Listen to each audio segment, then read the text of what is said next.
Vote পরবর্তী হিংসা বীরভূমের নানুরে নিহত তৃণমূল নেতার বাড়িতে দলের ফ্যাক্ট ফাইন্ডিং টিম কাঠগড়ায় বিজেপি। ভোট পরবর্তী হিংসায় উত্তপ্ত বীরভূমের নানুর পরিস্থিতি খতিয়ে দেখতে এবং দলের নিহত কর্মীর পরিবারের পাশে দাঁড়াতে বুধবার দুপুরে নানুরের সন্তোষপুর গ্রামে পৌঁছল তৃণমূল কংগ্রেসের উচ্চ পর্যায়ের একটি ফ্যাক্ট ফাইন্ডিং টিম বা তথ্যানুসন্ধানকারী দল।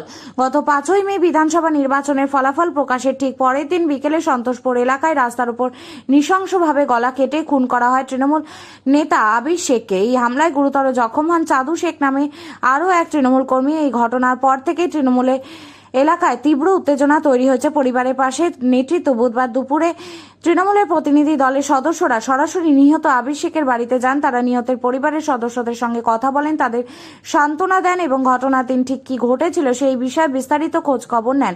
দলের পক্ষ থেকে পরিবারের পাশে থাকা সব রকম আশ্বাস দেওয়া হয়েছে। উপস্থিত ছিলেন শীর্ষ নেতৃত্ব।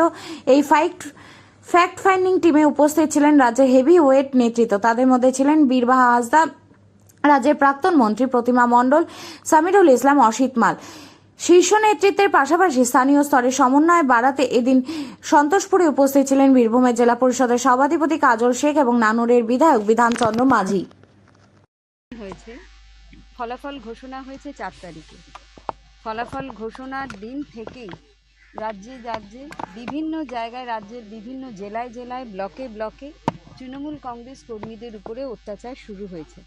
আজকে আমরা এই বীরভূম জেলার নানুর নামক এইখানে এই বিধানসভায় এসেছি। আমাদের সাথে আছে রাজ্যসভার সাংসদ সামিরুল ইসলাম, লোকসভার সাংসদ অসিত মাল এবং আমাদের প্রাক্তন মন্ত্রী বীরবাহা হাসদা, এখানকার নবনির্বাচিত বিধায়ক কাজল শেখ এবং বিধান মাঝি আর কাজলও এখান থেকে জেলা সভাধিপতি। ও তো নির্বাচিত হয়েছে, বিধায়ক হয়েছে, হ্যাঁ, পাশান থেকে।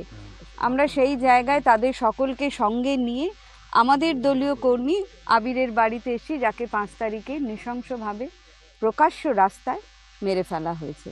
বিজয় উৎসবের নাম করে কিছু দুষ্কৃতীরা মদ খেয়ে নৃশংসভাবে হত্যা করেছে। আমরা প্রথমেই ভারতীয় জনতা পার্টির যারা উৎসাহী, অতি উৎসাহী কর্মীরা আমাদের দলীয় কর্মীদের উপরে এই ধরনের নারকীয় অত্যাচার করছে, বাড়ি ছাড়া করে দিচ্ছে, আমাদের পার্টি অফিস দখল করে নিচ্ছে এবং আমাদের দলীয় পতাকার অপমান করছে, আমরা এবং কারোর ব্যবসা বন্ধ করে দিচ্ছে, দোকানপাট বন্ধ করছে, এর নিন্দা জানাই।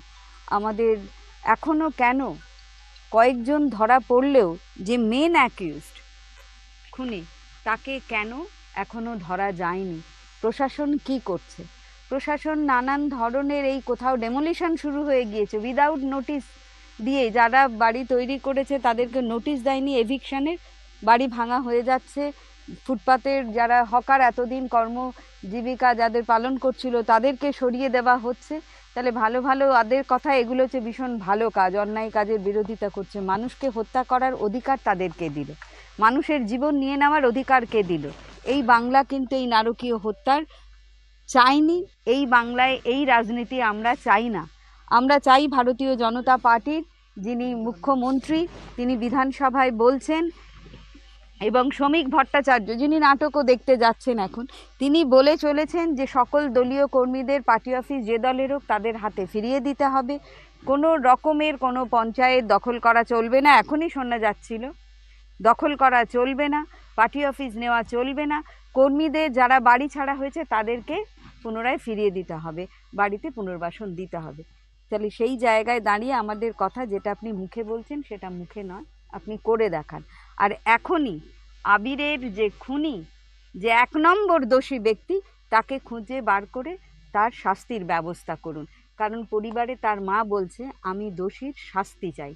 আমরাও তৃণমূল কংগ্রেসের পক্ষ থেকে আমাদেরও একটাই দাবি, কোনো রকম দল নয়, রং না দেখে দোষী যারা এই খুনের সঙ্গে জড়িত তাদেরকে অবিলম্বে শাস্তির ব্যবস্থা করা হোক। দিদি, বীরভূমে পৌরসভা, পঞ্চায়েত এবং জেলা পরিষদে এগুলো সব নির্বাচনের মধ্য দিয়ে তো তৃণমূল ক্ষমতায় এসেছিল, দখলে রয়েছে। সেগুলোতে বিজেপি দেখতে পাচ্ছি তাদের প্রধানমন্ত্রীর ছবি, কোথাও বিজেপি পতাকা সব লাগিয়ে দেওয়া হচ্ছে।